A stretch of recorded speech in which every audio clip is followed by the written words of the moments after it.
Bismillahirrahmanirrahim. Assalamualaikum warahmatullahi wabarakatuh. Innal hamdalillah nahmaduhu wa nasta'inuhu wa nastaghfiruh wa na'udzu billahi min shururi anfusina wa min sayyiati a'malina. May yahdihillahu fala mudilla lahu wa may yudlilhu fala hadiya lahu. Ashhadu an la ilaha illallah wahdahu la syarika lah wa asyhadu anna Muhammadan abduhu wa rasuluh la nabiyya wa la rasula ba'da amma ba'd. Qala Allah ta'ala fi kitabihil karim a'udzu billahi minasy syaithanir rajim bismillahirrahmanirrahim. Subhanalladzi asra bi'abdihi lailan minal masjidil haram ilal masjidil aqsa alladzi barakna hawlahu linuriyahu min ayatina innahu huwas samiul basir. Alhamdulillah, bersyukur kepada Allah atas limpahan nikmat. Allah berikan nikmat sehat, nikmat waktu lapang, waktu luang, waktu senggang. Allah berikan nikmat umur kepada kita. Kata Rasulullah SAW, "Igtanim khamsan qabla khamsin." Manfaatkan 5 hal sebelum 5 hal hilang. Yang pertama, hayataka qabla mautika, hidup sebelum mati. Yang kedua, sihataka qabla sakomika, waktu sehat sebelum sakit. Yang ketiga, faraghaka qabla sughlika, lapang sebelum sibuk. Yang keempat, syababaka qabla haramika, waktu muda sebelum tua. Yang terakhir, ghinaka qabla fakrika, engkau punya harta sebelum Allah akan ambil harta itu. Yang kami hormati alim ulama, cadik pandai, ustaz-ustaz kami, asatizah kami yang sudah berhadir di sini dan beserta dengan santriwan dan santriwati. Kemudian yang kami hormati tokoh-tokoh masyarakat, Pak Kepala Desa, tidak ada ya? Saya bingung tadi siapa yang mau dihormati selain alim ulama lagi. Memang tadi saya cek-cek juga sama ketua panitia Haji Ustadz Al-Mukarram Syekh Ustadz Haris LCMA. Cuman memang dia cuman alim ulama aja katanya. Yang lain tidak ada, Pak Kapolsekah, Pak Kapolreskah mungkin berhalangan karena ada tugas di luar. Jadi semuanya mudah-mudahan semua Allah merahmati kita, amin. Semua kita, besar, kecil, tinggi, pendek, kaya, miskin, pejabat, rakyat jelata, semuanya tidak ada perbedaan di hadapan Allah. Yang membedakan kita, inna akramakum indallahi atqakum. Tidak ada yang mulia kecuali yang paling bertakwa kepada Allah Subhanahu wa ta'ala. Setuju? Masya Allah, alhamdulillah. Bapak Ibu yang dimuliakan Allah Subhanahu wa ta'ala, salawat dan salam semoga tercurah kepada baginda Rasulullah Muhammad sallallahu alaihi wasallam. Kita mengharap syafaatnya kelak nanti di hari kiamat. Man shalla alaihi wahidah sallallahu alaihi asyara. Siapa yang berselawat kepadaku 1 kali, Allah akan berselawat kepadanya 10 kali. Al-bakhil, orang pelit siapa? Man dzukirtu indah, saya disebutkan, namaku disebutkan, falam yusalli alayya, kemudian tidak berselawat kepadaku. Luar biasa tadi ketua panitia memberikan sambutan. Sebenarnya saya ini Bapak Ibu yang dimuliakan Allah, asatid 2017 pernah ke sini, cuman dulu mimbar di situ dan pakai mimbar. Adapun malam ini di sini tidak pakai mimbar. Jadi memang kalau di sini nggak pakai mimbar, kalau di situ pakai mimbar. Memang beda nampaknya. Kalau dulu saya agak terkesima, teringat, tertegun dengan adik kita, anak kita Aza yang sekarang pondok tahfiz di Karangpandan, Karanganyar di Jawa Tengah. Tapi beliau sudah tidak ada di sini, sekolah di sana. Cuman malam ini memang saya teringat, tertegun, terkesima dengan Al-Mukarram Ustadz Haris LCMA. Saya pertama datang ke sini berjumpa dengan beliau pakai tongkat, pakai sorban. Saya langsung grogi aja mau ceramah dulu. Ini ulama besar tungkal kayaknya. Setelah kami panjang bercerita, betul kiranya. Masya Allah, mudah-mudahan beliau istiqomah dan semua kita istiqomah, amin. Karena kata ulama, inna min a'zamil karamah hiyal istiqomah. Karamah yang paling besar bukan ketika ada tsunami tiba-tiba selamat, bukan itu paling besar. Ketika dokter memvonis anak bapak mati 2 hari lagi, kira dokter itu mati duluan. Bukan itu yang paling besar, tiba-tiba dia sehat. Tapi yang paling besar yaitu as-sabat hatal mamat, yaitu berpegang teguh alal haq di atas kebenaran, di atas keistiqomahan sampai kita mati. Makanya kita minta di antara doa kita apa?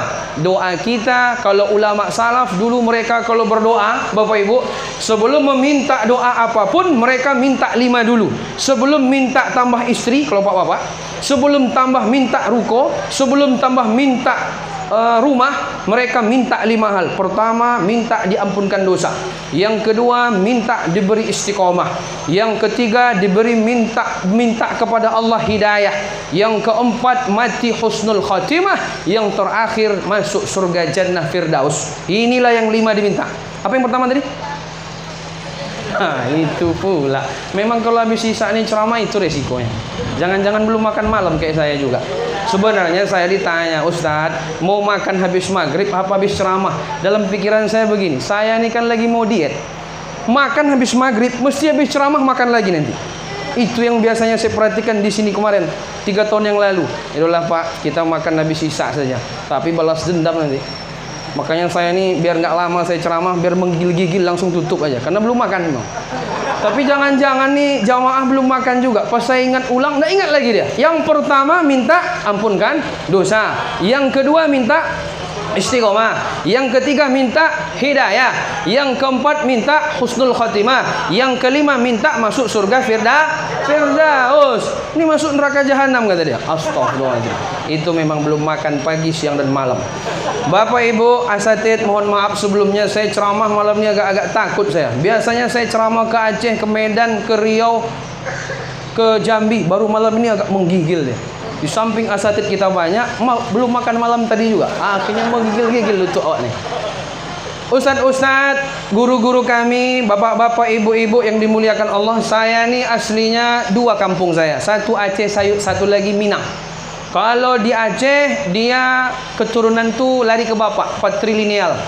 Ayah saya orang Aceh, orang Sumawi Biren, tapi tinggal di Aceh Singkil. Ibu saya juga di sana. Kalau pulang kampung ke Aceh. Ibu saya orang Palembang, Sumatera Barat. Di Minang, di Sumatera Barat, orang Awak. Itu kalau keturunan larinya ke ibu, matrilineal. Jadi kalau saya bilang saya orang Aceh, tidak boleh juga. Kalau saya bilang saya orang Padang, tidak boleh juga. Sebut kedua-duanya. Makanya kan ada apa tadi itu meme dibuat Putra Aceh Singkil. Tidak mau saya share ke Facebook. Pernah saya share ngamuk yang di Padang. Oh ini dah mulai nggak ngaku le orang Padang lagi. Wah ribut lah datuk-datuk itu semua. Memang begitu. Kalau kita sudah ceramah-ceramah nih ribut orang. Tapi kalau nak ceramah biarin aja. Pas saya di pesantren lupa, pas sudah ceramah-ceramah baru ingat. Tapi alhamdulillah begitu biasa. Karena memang waktu kecil. Tapi setelah besar kita belajar, banyak mengambil pelajaran-pelajaran dari asatid kita, sehingga besar kita pun mengambil pelajaran, kemudian kita ajarkan kepada generasi di bawah kita. Alhamdulillah pada malam ini saya bisa berceramah di sini. Mohon maaf kalau nanti misalnya ada salah kata yang kurang tepat. Ustadz-ustadz kami, guru-guru kami, bapak-bapak, ibu-ibu yang dimuliakan Allah Subhanahu wa taala. Malam ini kita membahas tentang Isra Mi'raj. Isra Mi'raj ini luar biasa. Tidak ada orang mampu seperti Nabi Muhammad sallallahu alaihi wasallam. Kalau ada orang yang dia tidak percaya dengan peristiwa Isra Mi'raj, dia kafir. Kafir dia. Sepakat ulama, subhanalladzi, maha suci Allah. Kenapa maha suci Allah? Bahwa memang kita tidak mampu seperti itu. Allah yang bisa menjalankan hambanya minal masjidil haram ilal masjidil aqsa, dari masjidil haram ke masjidil aqsa. Barakna haulahu, kami berkahi sekelilingnya, linuriyahu min ayatina, agar menampakkan kebesaran Allah kepada semuanya. Ternyata sampai detik ini belum ada orang yang mampu menembus Sidratul Muntaha. Padahal 1400 tahun lalu lamanya itu lebih sulit untuk diterima. Sementara sekarang sudah ada pesawat, orang belum mampu. Jadi ternyata kita seorang muslim, Bapak Ibu yang dimuliakan Allah, harus yakin bahwa Isra Mi'raj benar terjadi adanya, ruhan wa jasadan. Nabi menyaksikannya, dikawani oleh malaikat Jibril ketika itu. Jadi orang kalau tidak percaya Isra Mi'raj, dia kafir. Allah katakan, afatu'minuna bi ba'dil kitab wa takfuruna bi ba'd, fama jazaa'u may yaf'alu dzalika minkum illa khizyun fil hayatid dunya wa yaumal qiyamati yuradduna ila asyaddil adzab wa mallahu bighafilin amma ta'malun. Apakah kalian beriman kepada sebagian kitab, mengkufuri yang lain? Tidak bisa. Di dunia dia akan hina, di akhirat dia masuk neraka yang sangat pedih. Jadi tidak bisa. Oh, saya beriman kepada ayat puasa tapi tidak beriman kepada ayat zakat. Tidak bisa.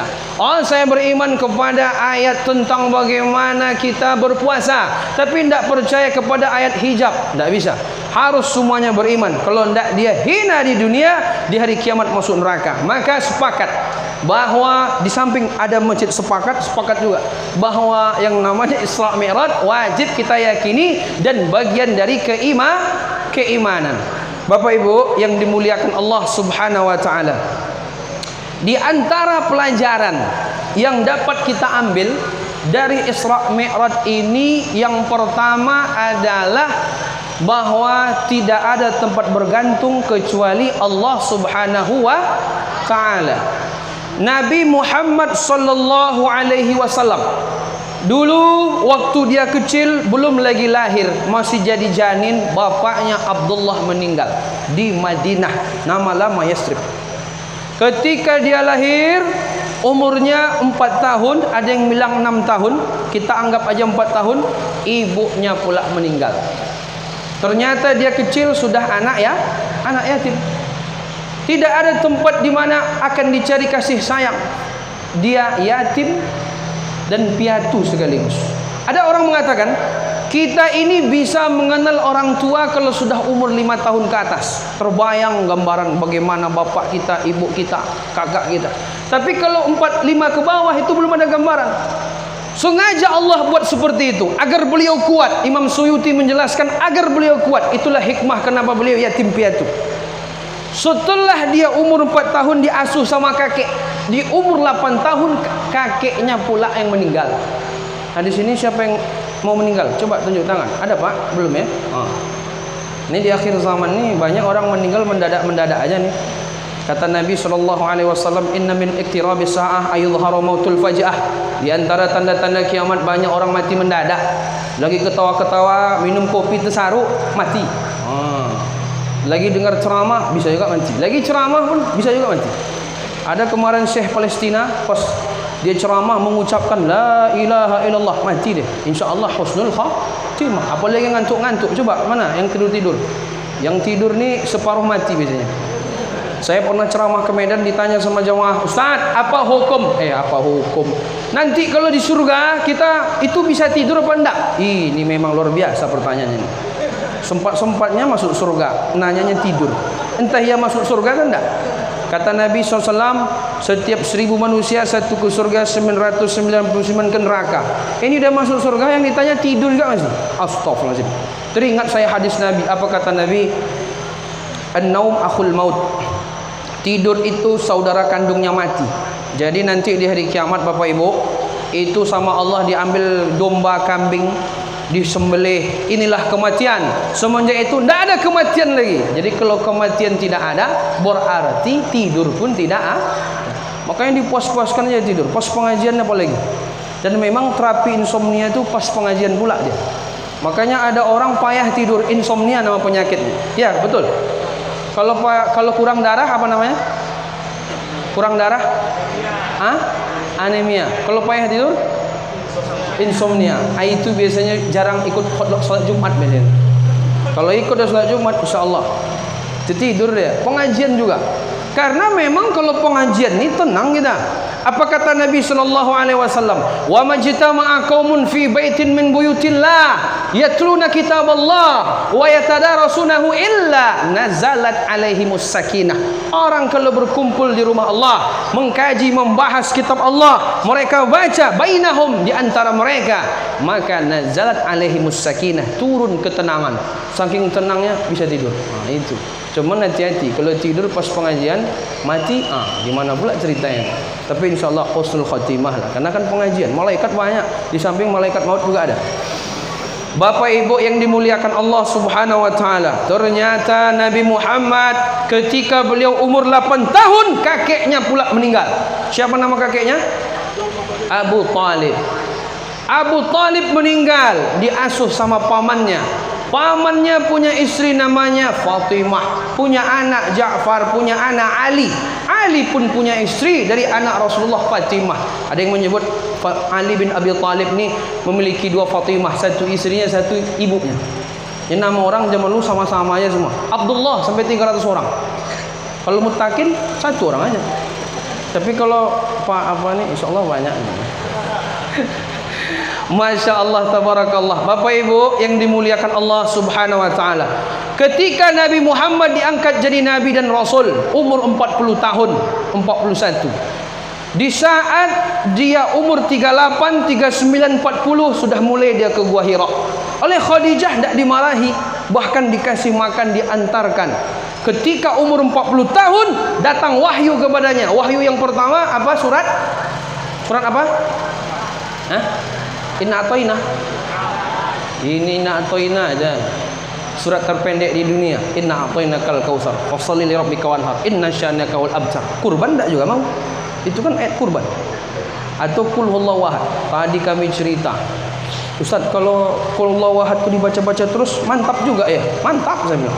Kan ada hadis Nabi yang begitu. Ada sahabat mengulang-ulang qul huwallahu ahad. Ketika dilaporkan ke Nabi, innaha la ta'dil sulusal Qur'an. Qul huwallahu ahad itu pahalanya sepertiga dari Al-Qur'an. Kalau 3 kali ulang khatam Quran tuh. Akhirnya inilah dalil yang menguatkan kalau setiap sholat Allahu Akbar, Allahu ahad. Padahal sebenarnya malah sholat itu. Kalau yang kita, kalau sahabat mencinta dia karena itu surat Al-Ikhlas yang itu menjelaskan tentang tauhid kepada Allah Subhanahu wa taala. Tapi kalau kita praktek enggak apa-apa. Inilah dalil yang menguatkan orang yang sering pakai Allahu ahad. Jadi Bapak Ibu yang dimuliakan Allah, ketika 3 tahun lamanya diantarlah makanan sama Khadijah radhiyallahu anha. Ketika itu Khadijah biasa. Ketika turun ayat Al-Alaq 1 sampai 5, Iqra bismi rabbikal ladzi khalaq.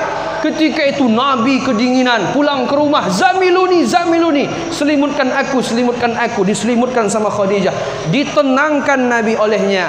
Ketika itu pergi dia kepada Waraqah ibnu Nufail, bertanya, Nabi Muhammad begini. Apa kata dia? Itu Namus, itu malaikat Jibril yang datang kepada Musa dan Isa. Kebetulan dia ini memang ulama membaca kitab Taurat. Ketika itu ditenangkan. Bapak Ibu yang dimuliakan Allah, tidak ada marah Khadijah kepada suaminya, itu Nabi Muhammad SAW. Didukungnya, ditenangkannya, bagaimana caranya biar nyaman dia. Beda kalau ibu-ibu sekarang, jangan lagi naik-naik ke Jabal Nur tuh kalau pas pergi umrah, nanti sakit pula, pas pergi pulang kedinginan, rasakanlah dingin tuh katanya. Itu pula memang akhir zaman nih, suami-suami banyak takut istri memang. Kan hadis Nabi begitu Bapak Ibu yang dimuliakan Allah Subhanahu wa taala. Tapi kalau demi sepakat nih beda. Yang mereka sudah sering pengajian, sering mengadakan tabligh akbar, sering betul-betul mengkaji kitab, mengkaji Quran, mengkaji sunnah, dia paham ternyata betul-betul di atas sunnah, insyaallah. Amin ya rabbal alamin. Jadi Bapak Ibu yang dimuliakan, itu Khadijah radhiyallahu anha, istri Nabi tercinta. Adapun pamannya, siapa namanya?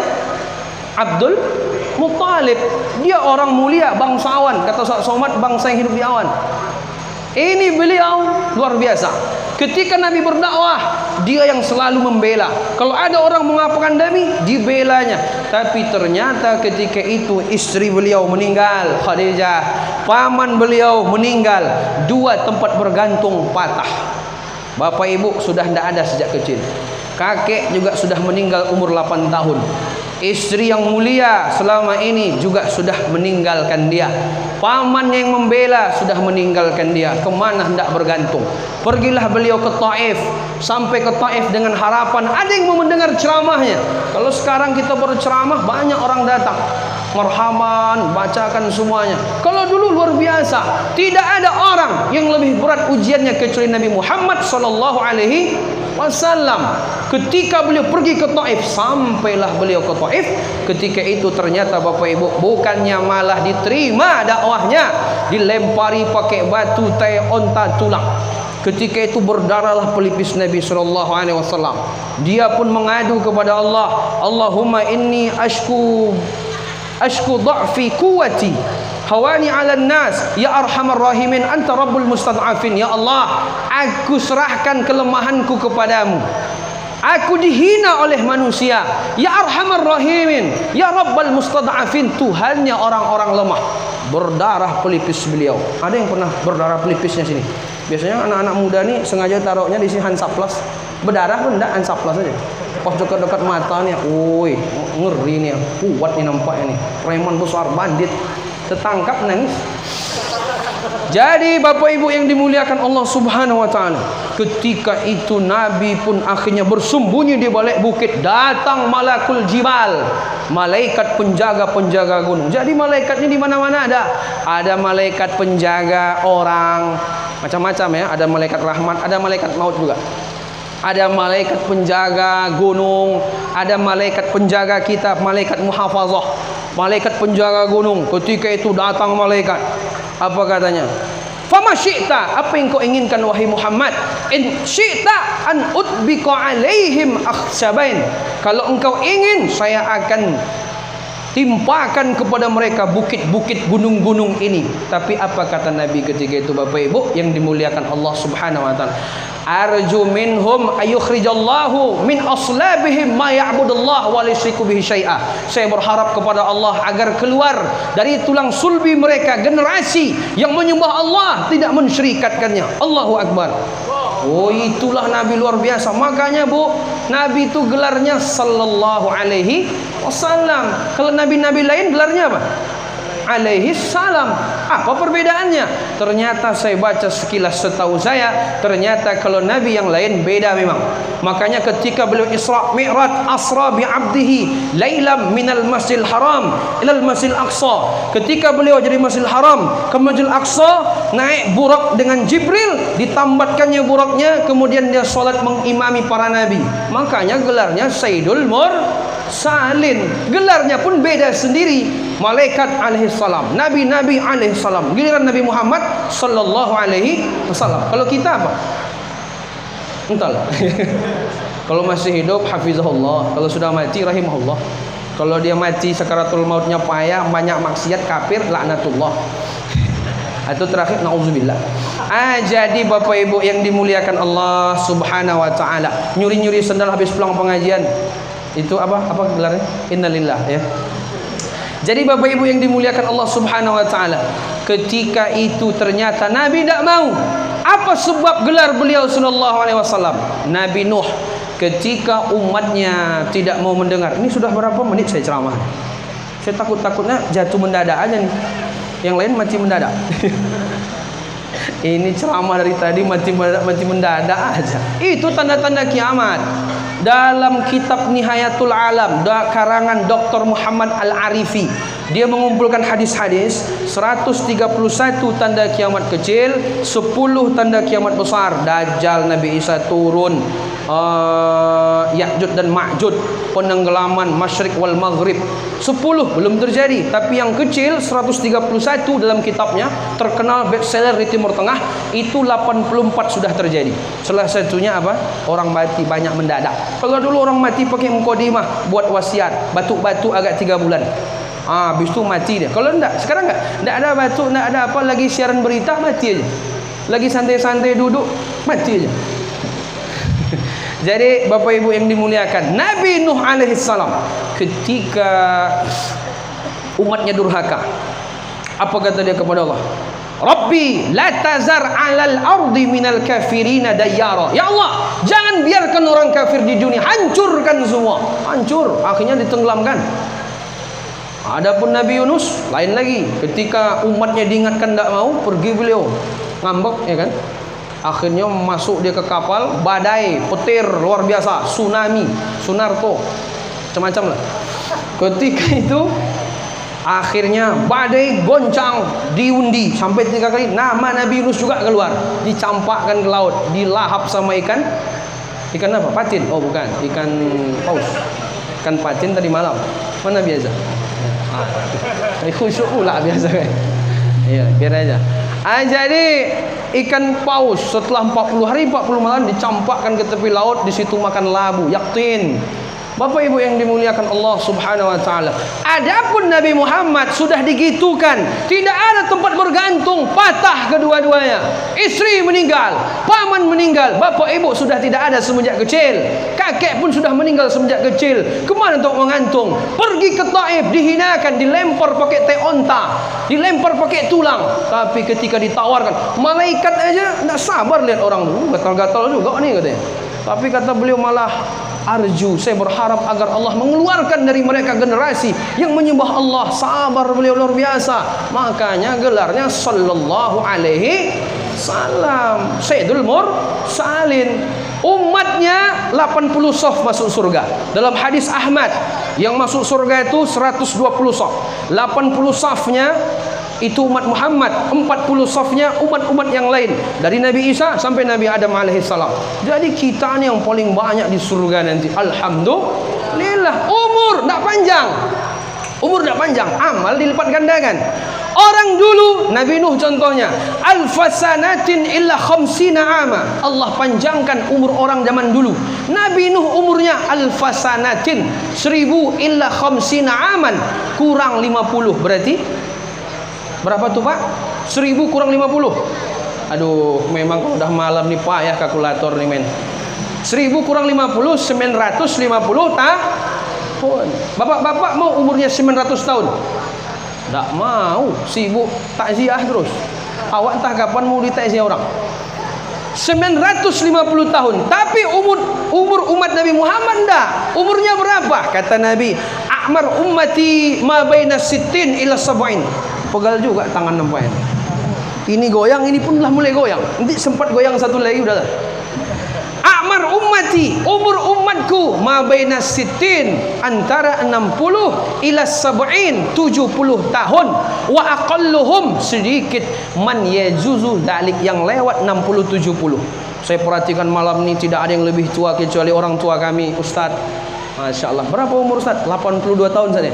Sementara saya sebulan lagi baru 29. Takut juga, nyampe nggak kayak Ustaz nih. 82 tahun, luar biasa, masih sehat. Nanti minta resep Ustaz. Kita umur-umur baru sekarang nih banyak mati muda aja. Saya punya kawan umurnya 41 tahun meninggal, 31 tahun meninggal, 20 tahun meninggal. Murid saya kemarin 13 tahun meninggal. Ternyata di akhir zaman ini banyak orang mati muda. Apa hadisnya? Tanda-tanda kiamat juga. Kalau dulu orang kena penyakit gula umur 65, kena jantung umur 70. Sekarang umur 8 tahun anak TPA kena jantung. Astagfirullahaladzim. Anak SMA umur 17 tahun mati kena gula. Kalau dulu enggak. Apa kata Nabi? La taqumus sa'atu hatta yataqarrabaz zaman. Tidak akan terjadi kiamat sampai waktu cepat berputar. Was-sanatu kasyahr, was-syahr kal jum'ah, wal jum'ah kal yaum, wal yaum kas sa'ah. Tidak akan terjadi kiamat sampai waktu cepat berputar. Setahun serasa satu bulan, satu bulan serasa satu pekan, satu pekan serasa satu hari, satu hari serasa satu jam. Betul? Tiba-tiba main WA 4 jam dah zuhur aja. Main WA lagi habis 2 giga udah maghrib aja. Allahu Akbar. Umur tidak bertambah, amalan tidak bertambah. Umur bertambah, amalan tidak bertambah. Apa kata Ibnu Mas'ud? Madimtu ala syai'in nadabi ala yaumin gharabat syamsuhu naqusa fihi ajali falam yajid fihi amali. Tidak ada penyesalan yang lebih aku sesali melebihi ketika aku menyaksikan matahari tenggelam di hari itu. Umurku berkurang, ternyata amal tak juga bertambah-tambah. Ternyata Bapak Ibu, kata Nabi, di antara tanda kiamat waktu cepat berputar. Setahun seperti satu bulan, satu bulan seperti satu pekan, satu pekan seperti satu hari seperti satu jam. Saya kumpulkan ada 5 pendapat ulama. Salah satu makna dari 5 pendapat ulama adalah bahwa umur umat Nabi Muhammad makin hari makin pendek. Makanya tadi saya bilang, umur sekarang banyak orang mati 40 ke bawah. Yang 40 ke atas alhamdulillah selamat dah. Yang 40 ke bawah nih yang agak-agak takut kita. Saya kan 40 ke bawah nih. Tapi mudah-mudahan sampai ke agak 70. Karena kata Nabi, khairun nas, sebaik-baik orang man tala umruh, umurnya panjang, wa hasuna amalu, amalnya baik. Jadi Bapak Ibu yang dimuliakan Allah Subhanahu wa taala, ternyata umat Nabi Muhammad nih umurnya tidaklah panjang, 60-70 tahun. Adapun yang lewat sedikit daripada itu. Makanya solusinya bagaimana? Allah lipat gandakan amal kebaikan kita. Apa kata Nabi sallallahu alaihi wasallam? Faman hamma bil hasanati fa'amilaha kataballah indah asyrah hasanah. Siapa yang melaksanakan satu kebaikan dilipat gandakan 10. Faman hamma bis sayyiati fa'amilaha kataballahu sayyi'ah wahidah. Siapa yang berniat ingin melaksanakan maksiat dikerjakan dosanya 1. Kalau dia berbuat baik pahalanya minimal 10. Kalau dia berbuat jelek dosanya 1. Jadi kalau kita hitung, satu kebaikan, satu keburukan. Satu kebaikan kalau ditimbang menjadi, kalau 1 kilo kebaikan, berarti kalau ditimbang di hadapan Allah menjadi berapa? 10 kilo. Tapi kalau satu maksiat keburukan dilakukan, ditimbang di hadapan Allah 1 kilo, tetap 1 kilo. Kenapa kok bisa dilipat gandakan? Karena umat Nabi Muhammad umurnya pendek. Jadi Bapak Ibu, inilah kelebihan umat Nabi Muhammad. Amalnya dikit, pahalanya banyak. Luar biasa. Tapi kalau fisik memang makin hari makin pendek juga nampaknya. Makanya itulah kenapa Nabi Musa alaihissalam ketika Nabi Muhammad dikasih perintah 50 solat, minta diskon terus. Udah 5 pun disuruh kurang juga lagi. Tapi Nabi Muhammad malu. Dan Allah pun sudah menetapkan. Bapak Ibu yang dimuliakan, Nabi Muhammad SAW ternyata ketika itu, di saat malaikat menawarkan agar diberikan, ditimpakan yang namanya gunung, beliau tidak mau. Beliau penyayang luar biasa. Allahumma gfirli qaumi fa innahum la ya'lamun. Ampuni mereka ya Allah, mereka enggak paham aslinya. Kalau paham mesti tidak begitu mereka. Itulah luar biasanya akhlak Nabi Muhammad sallallahu alaihi wasallam. Jadi Bapak Ibu yang dimuliakan Allah, tidak ada tempat bergantung kecuali kepada Allah Subhanahu wa taala. Orang sekarang luar biasa. Semenjak dia jadi anak-anak sampai punya anak sama orang tua agak bergantung. Ini masalah. Udah waktu dia punya jadi anak-anak kecil masih, sudah punya anak dia kerja, cucu ibunya tuh dititipnya bapak ibunya lagi. Ini memang luar biasa. Jangan bergantung kepada manusia. Kalau kita bergantung kepada harta, harta akan sirna. Kalau kita bergantung kepada kuasa, kuasa akan hilang. Kalau kita bergantung kepada kawan, kawan mengecewakan dan berubah. Jadi Bapak Ibu yang dimuliakan Allah, kalau ada seorang istri bergantung kepada suami, terlalu bergantung, nikah lagi suami stres. Begitu pula sebaliknya, seorang suami begitu bergantung kepada istri, berselingkuh dia, terjun ke laut tungkal nih, salah juga. Jadi jangan terlalu bergantung kepada manusia, bergantunglah kepada Allah Subhanahu wa ta'ala. Jadi Bapak Ibu yang dimuliakan Allah, ada orang hari ini banyak bergantung kepada CPNS. Apa CPNS nih? Calon pegawai ngeriskan. Pagi jam 7 tet, jam 5 tet, ya kan? Saya Bapak Ibu, saya berulang kali suruh tes PNS. Mantap, bapak saya PNS, abang saya PNS, tidaklah salah, mantap. Tapi rasa-rasa saya tidak usah lah. Saya sekarang S1, S2, S3. S3 lagi buat disertasi saya ini. Cuman ya itulah. Jadi ketika ditanya-tanya, Ustaz tidak tes PNS, Ustaz ngapain Ustaz sekolah sampai S3? Saya pun heran juga nih Pak, belum ada niat lagi saya bilang. Terus Ustaz, saya cukup pesantren, dakwah, udahlah itu aja saya bilang. Cukup sampai mati, dah tuh surga insya Allah menunggu kita. Oh amin ya, terlambat pula amin. Semua orang banyak hari ini menggantungkan ke situ. Ngapain? Oh sebelum tes, sholat duha, sholat tahajud, semua sholat dilakukannya. Sholat terlarang pun sholat juga. Pas dah lulus, dah sholat maghrib. Jangan sholat duha, sholat tahajud, sholat subuh jamaah, maghrib pun dah sholat lagi.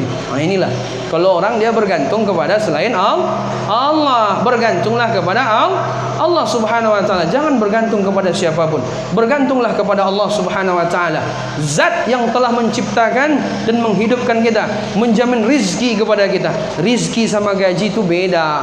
Memang bolehlah Pak kita punya tabungan di bank BRI banyak, tapi ternyata rizki belum segitu. Karena rizki itu beda sama gaji. Zaman salaf ada anak muda masuk sumur. Pas dia masuk sumur, lama dalam lagi sumur tuh, tiba-tiba datang pedagang susu, ngambil air. Pas diangkat berat, orang diangkat tuh ya berat. Ketika itu diminumkan segelas susu, minum katanya. Setelah diminumkan, ditanya sama dia, kok tadi bisa masuk ke dalam sumur? Bagaimana ceritanya? Bagaimana kronologisnya? Ketika itu diceritakan sama dia. Cuman salahnya di situ pula. Sambil cerita, praktek juga, simulasi. Nggak bisa. Bagaimana kau bisa jatuh ke dalam? Tadi saya begini, terinjak kulit pisang aja tuh, mati dia habis itu. Jatuh lagi yang kedua kali, mati. Yang pertama nggak mati, yang kedua mati. Oleh ulama dijelaskan apa hikmah ini semua. Yang pertama dia belum mati. Kenapa? Karena rizkinya masih ada segelas susu. Tapi yang kedua dia mati setelah minum. Udah diminum sama dia, mati. Makanya saya dari tadi tidak ada minum-minum, saya tidak ada makan-makan. Malas saya. Jangan-jangan habis mati, Pak. Ayo udah bawa pulang aja nanti. Yang sudah minum habiskan. Mana tahu habis ni betul-betul terjadi. Jadi itulah rizki tadi. Kita tidak tahu berapa rizki yang tinggal lagi. Saya perhatikan jamaah yang hadir ini, nampaknya kalau dikasih angka, ada yang tinggal 2 hari lagi, ada yang tinggal 3 hari lagi. Sehat nak memperlambat mati, berani nak memperlambat mati, pengecut nak mempercepat. Sehat, cepat, nak mempercepat mati, nak memperlambat mati. Pengecut nak memperlambat mati, sakit nak mempercepat mati. Berapa banyak dokter mengatakan kepada pasien, ada dokter di sini. Saya sering juga ceramah ke rumah sakit. Dokter bilang, bapak sudah kena liver akut stadium 5,5. Bapak 2 hari lagi mati. Besok dokter tu mati gitu. Itu hari kiamat juga nih pembahasannya nih. Jadi jangan sombong yang masih sehat, jangan pula sedih yang masih sakit. Ada orang sakit sampai 15 tahun yang menunggu mati duluan coba. Luar biasa. Masya Allah, tabarakallah. Begitulah kehidupan di dunia ini. Kalau memang jatah kita 60 tahun, hari ini umur 59, 11 bulan, 30 hari, sehari lagi. Itu pas ulang tahun di situ pula mati dia. Masya Allah. Bapak Ibu yang dimuliakan Allah Subhanahu wa Ta'ala, tempat bergantung Allah. Jangan jadikan tempat bergantung pekerjaan. Jangan jadikan tempat bergantung bos kita. Jangan jadikan tempat bergantung atasan kita. Semuanya tidak ada yang bertahan. Kullu man 'alaiha fan. Setiap yang ada di dunia tidak ada yang bertahan lama, semuanya fana. Ini hikmah pertama yang dapat kita ambil dari kisah Isra dan Mi'raj. Yang kedua, setelah nanti manusia, jadi manusia ini mesti diuji sama Allah. Kita ada 3 hal yang selalu kita rasakan. Pertama, kita tidak akan lepas dari lisan manusia. Nabi Muhammad jadi nabi dan rasul, manusia paling mulia dari sekian manusia yang Allah ciptakan. Ternyata gelarnya dikasih orang musyrik 3. Sahir, penyihir, majnun, orang gila. Asatirul awalin, menceritakan kisah-kisah tidak jelas, dongeng belaka. Tidak lepas dari 3. 1, lisan manusia. 2, mati. Yang ketiga yaitu ujian. Jadi orang semua kena uji. Wa nabluukum bisyarri wal khairi fitnah wa ilaina turja'un. Kalian semua akan kami uji dengan sulit, dengan susah, dengan sabar, dengan senang. Jadi semuanya akan kembali kepada kami, kata Allah. Dulu kata ulama, kata sahabat Nabi Abdurrahman bin Auf, kami kalau diuji dengan kesulitan berhasil, tapi kalau diuji dengan kesenangan malah jarang berhasil. Kami lebih mudah taat kepada Allah ketika diuji dengan kesabaran daripada diuji dengan bersyukur. Makanya Bapak Ibu luar biasa, orang-orang yang payah ke masjid, yang nggak biasa ingat sama Allah, kalau dah mulai tsunami datang, kayak tempat saya di Aceh dulu. Di Aceh 2004 tuh saya baru kelas 2 sanawiyah. 2004 itu yang tak pernah ke masjid pas azan maghrib, Allahu Akbar, Allahu Akbar. Mirip-mirip siapa? Bilal. Apa? Bilal. Masya Allah. Mana Bilal ini? Panitia sekaligus Bilal, luar biasa beliau. Memang makhluk-makhluk pilihan. Pas pula di tengah duduk, baju hitam, masya Allah, sorban putih, atasnya hijau, masya Allah. Jadi Bapak Ibu yang dimuliakan Allah, azan maghrib tidak ada datang nih ke masjid. Azan isya apa lagi? Karena isya ini lebih berat daripada maghrib. Isya sama subuh lebih berat, subuh tidak datang. Azan zuhur tidak datang. Azan asar tidak datang. Pas tsunami datang, azannya di luar jadwal. Jam 10 malam, pas air naik. Ini kan tepi laut juga, ini kan cocok lah kisah nih. Naik air, Allahu Akbar, Allahu Akbar. Ditanya, kok azan jam 10 malam? Dia gini saat, kalau azan air itu turun gitu. Tidak berani naik gitu. dimain-mainkannya airku pakai azan. Naik, Allahu Akbar, turun lagi. Gempa, azan lagi, Allahu Akbar. Inilah orang kalau udah kena musibah di luar jadwal pun azan. Ke masjid semua, memang tempat paling baik di muka bumi masjid. Fa inna khaira buqa'al ard al masajid, fa inna syarra buqa'al ard al aswaq, kata Nabi. Sebaik-baik tempat di muka bumi masjid, seburuk-buruk tempat ada pasar di sini. Tapi alhamdulillah pasar-pasar ini ditangkis pakai masjid. Oh, setan memang banyak, malaikat banyak juga. Oh, itu konfrontasi. Pak Haji banyak di pasar, cuman ndaklah salah jualan. Mantap. Cuman memang banyak pula orang tak paham fikih muamalah, bohong-bohong dia. Wailul lil mutaffifin. Nah, itu ayatnya. Fawailul lil musallin nanti tuh. Wailul lil mutaffifin alladzina idza talu 'alan nasi yastawfun wa idza kaluhum aw wazanuhum yukhsirun. Apa artinya?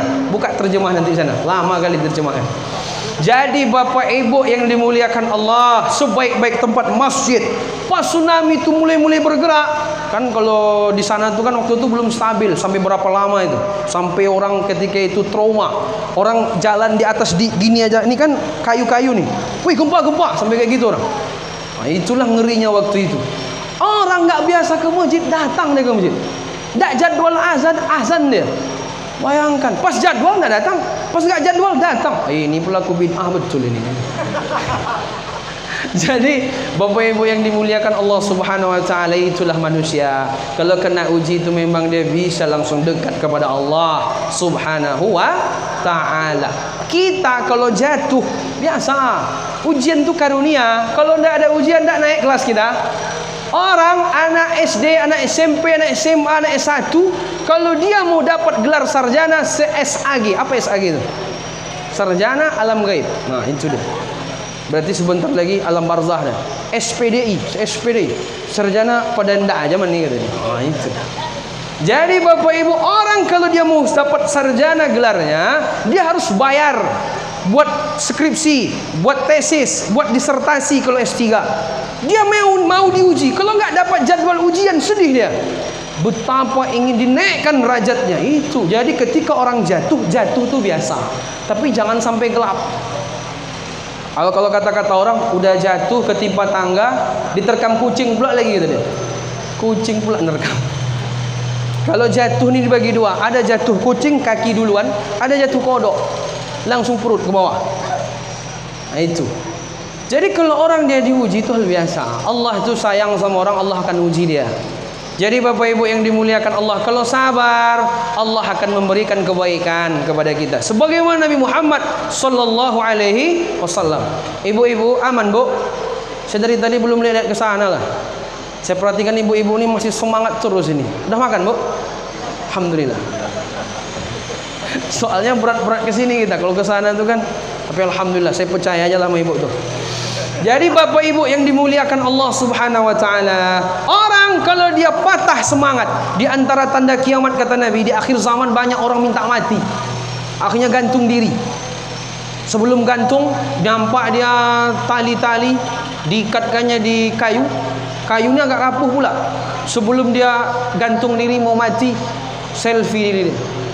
Akhirnya aku akhiri semuanya. Oh. Oke lah bro ya, utang lunas katanya. Langsung lompat. Kiranya nak mati. Kayu patah. Kaki bengkok. Jadi ternyata dia hidup. Tapi kalau ada yang mati bunuh diri luar biasa. Orang Jepang kalau dia sudah malu luar biasa, diambilnya samurai, ditusukkannya ke jantungnya, mati deh. Emang dipikirnya kalau dia mati menyelesaikan masalah seperti pegadaian, menyelesaikan masalah tanpa masalah. Tapi kalau pinjam ke bank menyelesaikan masalah, tambah masalah lebih besar lagi. Ya kan? Jadi Bapak Ibu yang dimuliakan Allah Subhanahu wa taala, ternyata orang mati bunuh diri, apa kata Nabi?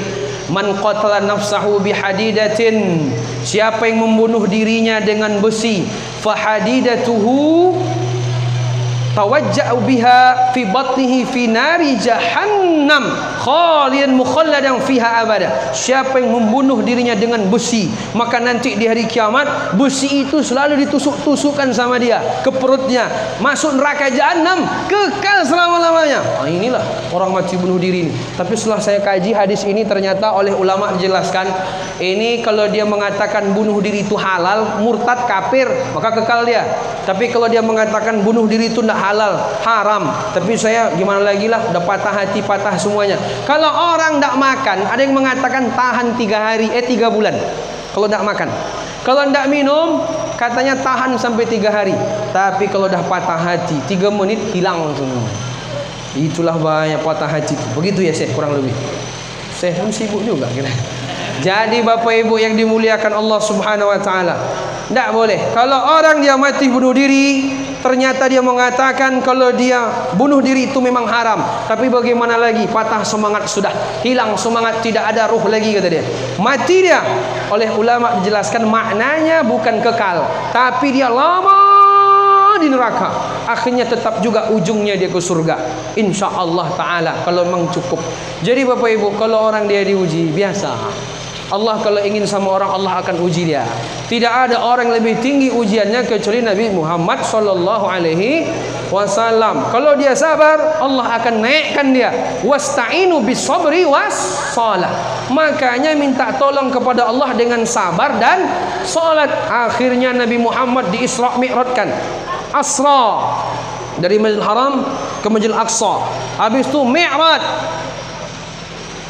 Ketika itu Bapak Ibu di langit pertama berjumpa sama Nabi Adam. Izin beliau sama Nabi Adam. Kenapa? Karena Nabi Adam ini adalah bapak kita semua dan manusia pertama Allah ciptakan tanpa bapak, tanpa ibu, dengan Jibril ketika itu. Naik ke langit kedua berjumpa sama Nabi siapa? Nabi siapa, Bu? Nabi siapa? Nabi Khidir. Oh, bukan. Nabi Khidir tidak masuk dalam cerita ini. Nabi Isa. Kenapa kata ulama? Kenapa beliau ketemu Nabi Isa di langit kedua? Kan agak dekat tuh dengan langit pertama. Karena yang paling dekat generasi dengan Nabi Muhammad adalah Nabi Isa. Langsung naik ke langit ketiga. Di langit ketiga berjumpa sama Nabi Yusuf. Dan nanti kenapa langit ketiga Nabi Yusuf? Karena nanti Nabi Muhammad umatnya masuk ke surga ganteng-ganteng seperti Nabi Yusuf. Bapak-bapak yang rasa-rasanya sudah kayak pasir, ini insya Allah ganteng lagi. Ibu-ibu yang memang bedaknya sudah 3 inci, itu insya Allah memang dipaksa-paksa ternyata masih kayak gitu juga. Insya Allah nanti cantik-cantik pula. Tapi kayak Nabi Yusuf pernah, wallahu alam. Pokoknya ganteng lah, cantik lah pokoknya. Langit keempat naik lagi berjumpa sama Nabi Idris. Ada yang menyebutkan sebelum Nabi Isa diangkat ke langit, Nabi Idris dulu. Wallahu alam. Saya cuma baca sekilas waktu itu. Kemudian yang kelima naik lagi ketemu sama Nabi Harun. Nabi Harun kenapa? Karena Nabi Harun yang menemani Nabi Musa untuk berawah kepada Fir'aun. Karena Nabi Musa kalau dia ngomong memang agak kurang jelas karena banyak menguasai bahasa. Bukan karena lidahnya yang cedal, bukan. Ada yang mengatakan waktu Nabi Musa kecil di istana Fir'aun, Fir'aun agak takut. Ketika itu ternyata Fir'aun menawarkan antara roti sama api, bara api. Datang Nabi Musa, dipilihnya lah bara api, dimakannya, akhirnya lidahnya agak apa sedikit gitu. Tidak mungkin. Saya baca penelitian terakhir tidak benar. Kalau misalnya beliau mengambil bara api, belum masuk ke mulut sudah terbakar tangannya. Betul. Yang kedua, Nabi itu memang dulu tidak ada yang bisa nulis-nulis. Mestilah kelebihan dia ngomong dengan lisan, berdakwahnya pakai lisan. Tidak kayak sekarang pakai tulisan, pakai cetak buku. Tidak ada. Dulu modelnya lidah. Tidak mungkin Allah menyiapkan Nabi mulia yang mana lidahnya tidak sempurna. Cuman karena Nabi Musa ini waktu semenjak kecil pindah-pindah tempat, dia menguasai bahasa ini, pindah lagi menguasai bahasa ini, pindah lagi menguasai bahasa ini, bercampur bahasa itu. Akhirnya kadang-kadang ngomong ganti-ganti. Kadang bahasa Minang, pindah bahasa Jawa, pindah bahasa Batak, pindah bahasa Kuala Tungkal. Saya, itulah. Tapi saya perhatikan enak juga bahasa sini nampaknya. Jadi Bapak Ibu yang dimuliakan Allah Subhanahu wa taala, Nabi Harun menemani Nabi Musa naik ke langit ke-6. Langit ke-6 ketemu Nabi Musa. Naik ke langit ke-7 Ketika itu ketemu Nabi Ibrahim. Kenapa Nabi Ibrahim langit ketujuh? Karena Nabi Ibrahim adalah bapaknya para nabi. Dia punya anak Ismail, punya anak Ishak, Ismail ke bawah. Nabi Muhammad sallallahu alaihi wasallam langsung ke Sidratil Muntaha, langsung menjemput perintah apa itu? Salat.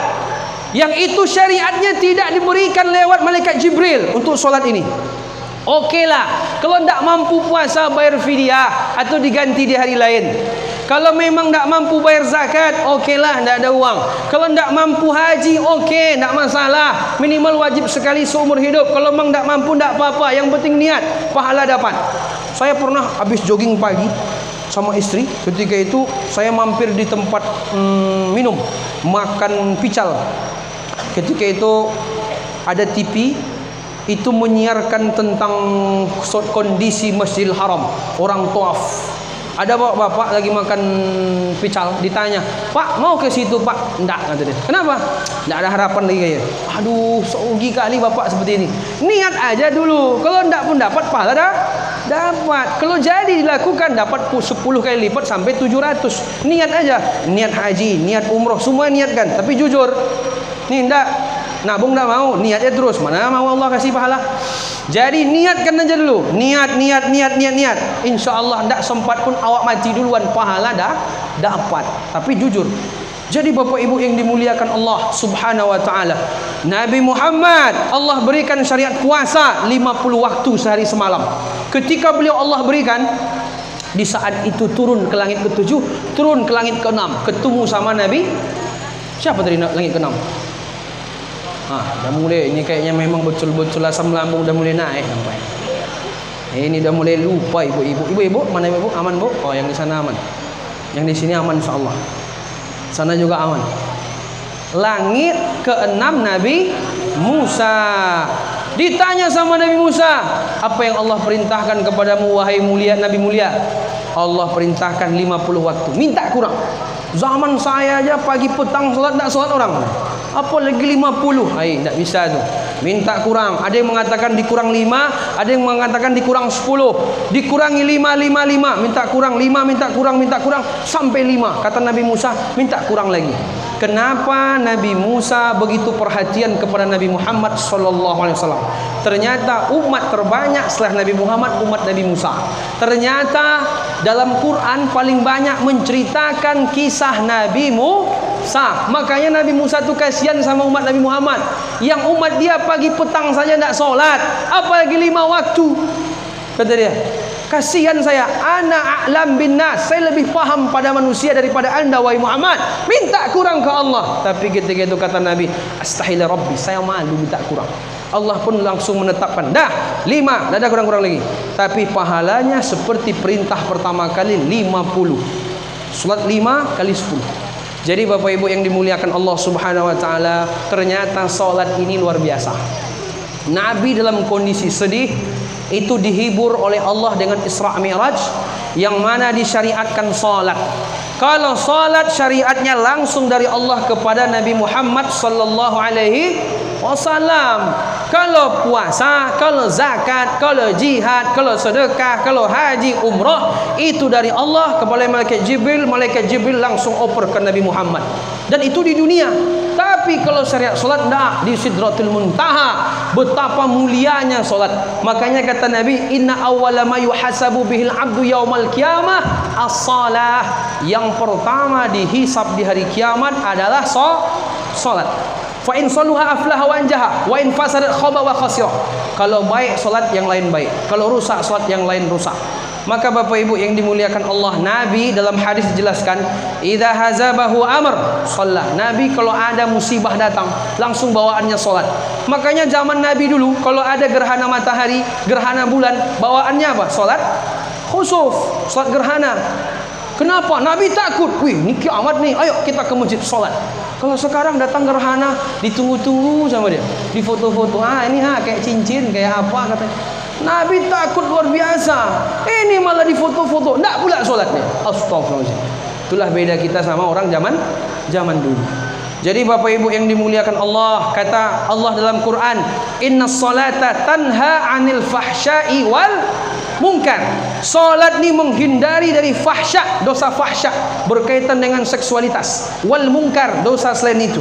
Makanya maksiat itu dua, berkaitan dengan syahwat seksual, yang satu lagi berkaitan dengan wis pulang pengajian sendal hilang, kotak infak hilang, ini lain lagi. Ada orang dia tak mau pacaran, tak mau dia ganggu istri orang, tapi kalau nampak uang korupsi dia. Ada yang begitu. Nah, jadi Bapak Ibu yang dimuliakan Allah Subhanahu wa taala, salat luar biasa. Kita kalau tidak mampu puasa boleh ganti fidyah. Tak mampu haji tak masalah. Tapi kalau salat tidak ada cerita. Kalau dia sakit tidak bisa berdiri, duduk. Kalau tidak bisa duduk, dia berbaring. Apa bapak-bapak pernah sholat berbaring? Pernah? Atau jangan-jangan pernah pula disolatkan? Jangan-jangan. Jangan tunggu ke masjid, jangan tunggu tua, tapi ke masjid sampai tua.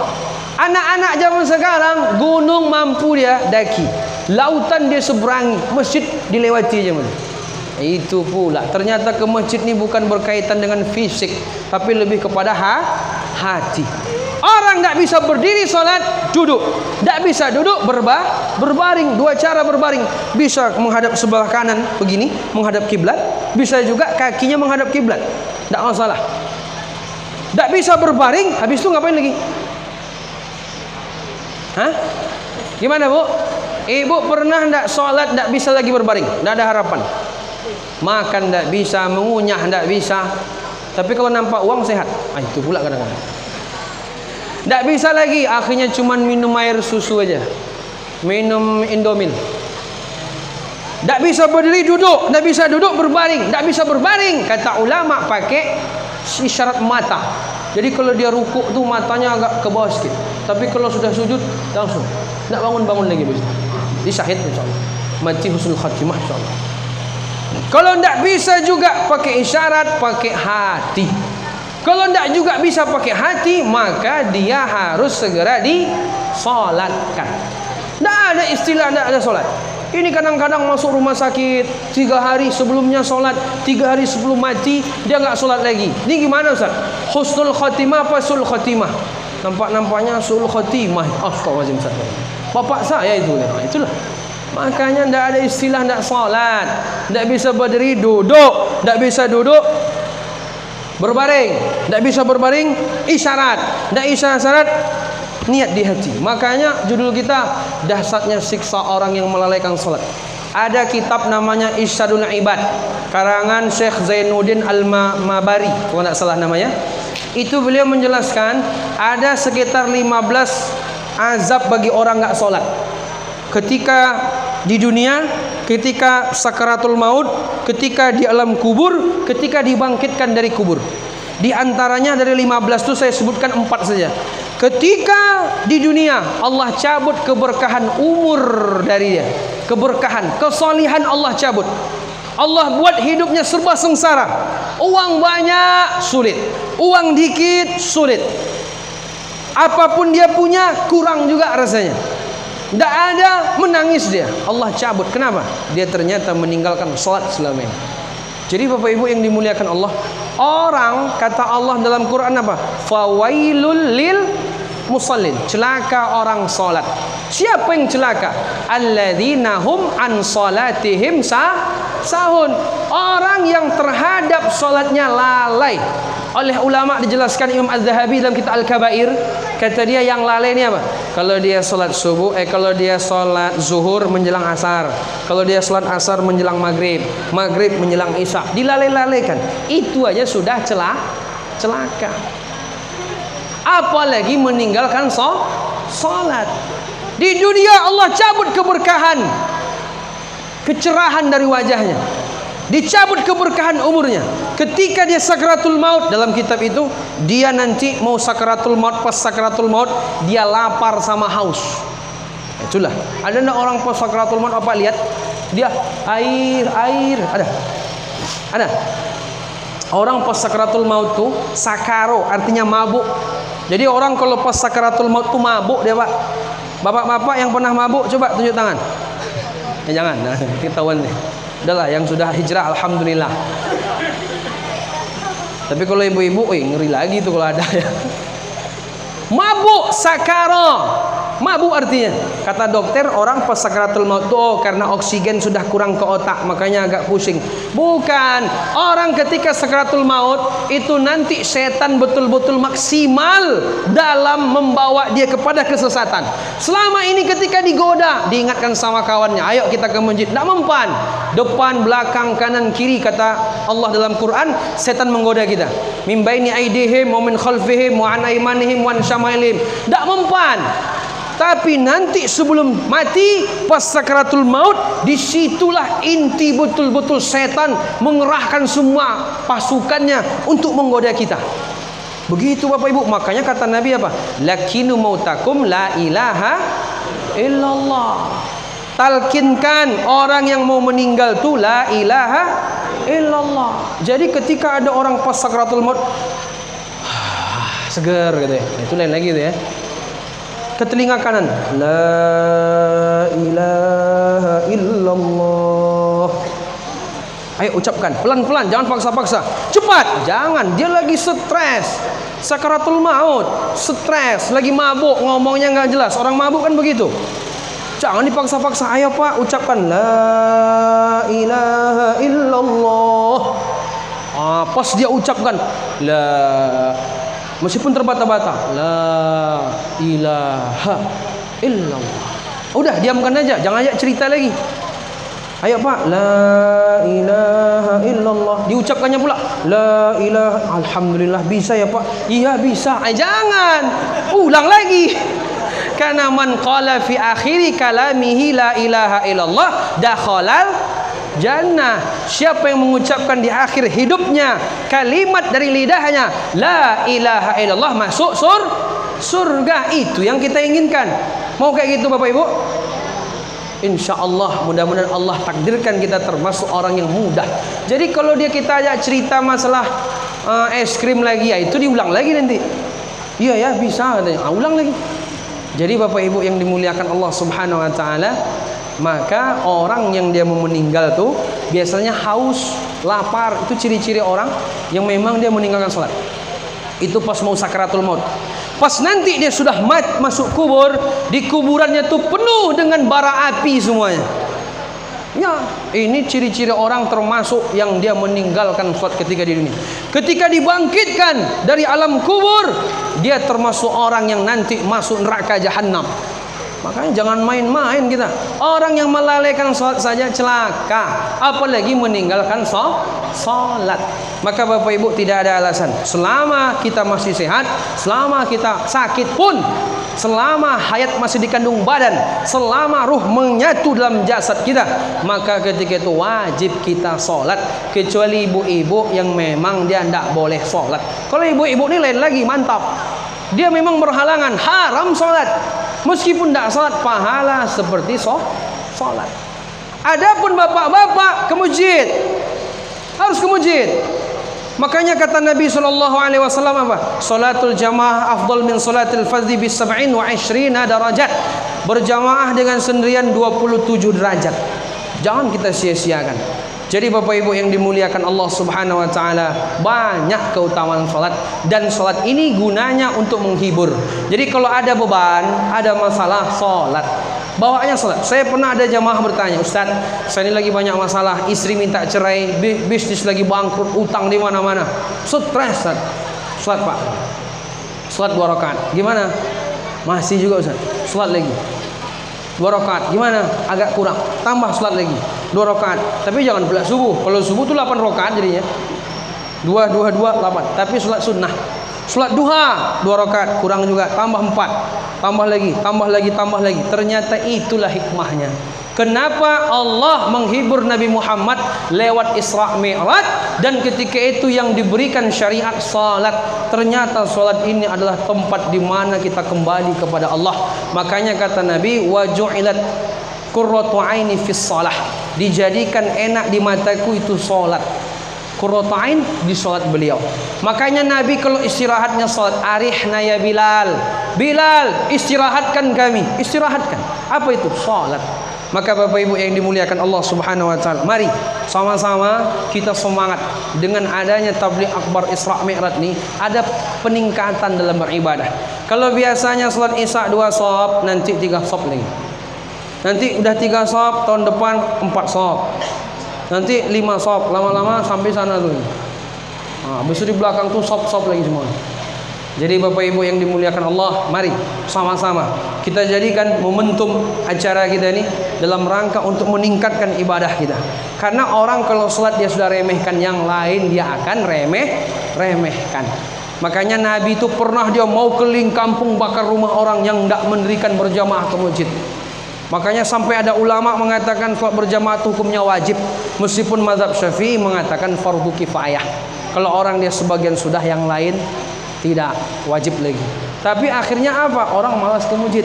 Makanya bagaimanapun kita cari faidah, kita cari tambahan pahala. Mudah-mudahan Allah mudahkan kita untuk berjamaah ke masjid. Amin ya rabbal alamin. Sudah 10:30. Nampak-nampaknya saya ceramah sudah 1 jam. Saya rasa cukup sampai sini. Mudah-mudahan Bapak Ibu mengambil manfaat dari ceramah kita malam ini.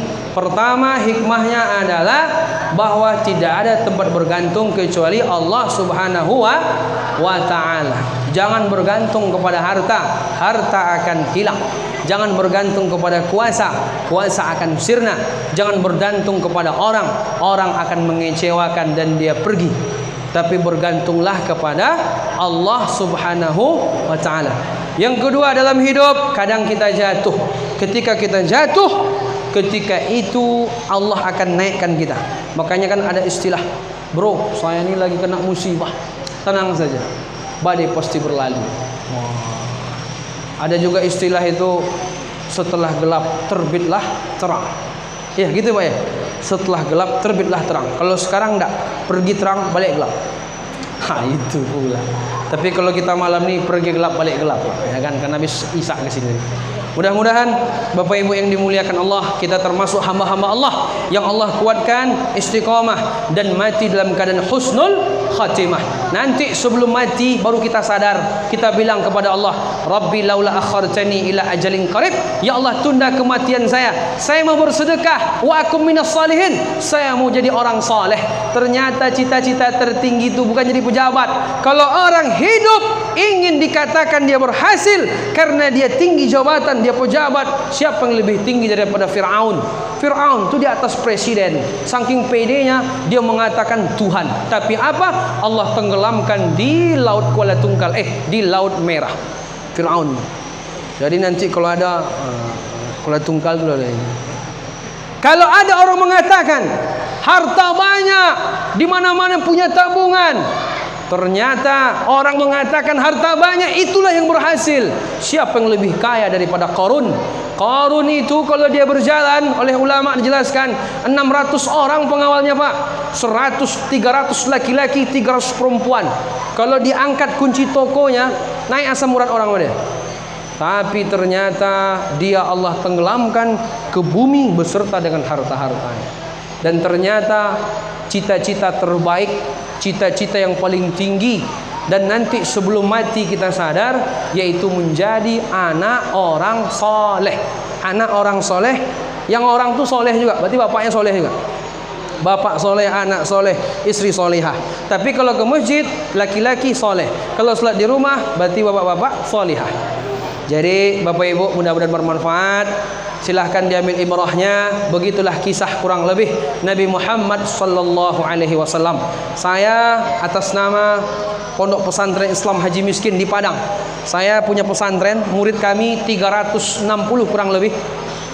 Becadar-becadar juga kayak adik-adik di belakang. Saya kalau nampak akhwat becadar teringat santri saya. Saya tidak kenal satu pun. Sampai 6 tahun tidak kenal, tapi pas ngabsen tahu. Tapi saya semenjak 2 tahun tidak mengajar lagi. Namanya pimpinan nih ngapain ngajar? Kita cek-cek aja. Ceramah. Pulang-pulang, Ustadz ini masalah katanya. Aman Pak, selesai, kita selesaikan. Rapat sehari gitu. Jadi mudah-mudahan minta doanya. Kalau nanti ada bapak ibu yang mau ke Padang, mampirlah ke pesantren saya, pesantren haji miskin. Itu pula payah melupakannya nak. Haji miskin, biasanya haji itu kaya. Coba mana Pak Haji? Kaya-kaya kan? Kecuali haji gratis. Saya ini mau haji gratis, jemaah menghajikan. Ada juga tidak sempat haji, Pak Haji, Pak Umroh ada juga sekarang. Mana yang udah umroh? Pak Umroh namanya. Itulah. Ibu Umroh. Jadi Bapak Ibu, mudah-mudahan bermanfaat. Itu nampaknya kota infak mulai turun. Iya. Ya Ustazah. Itu. Tolong dimainkan kota infak kita nih.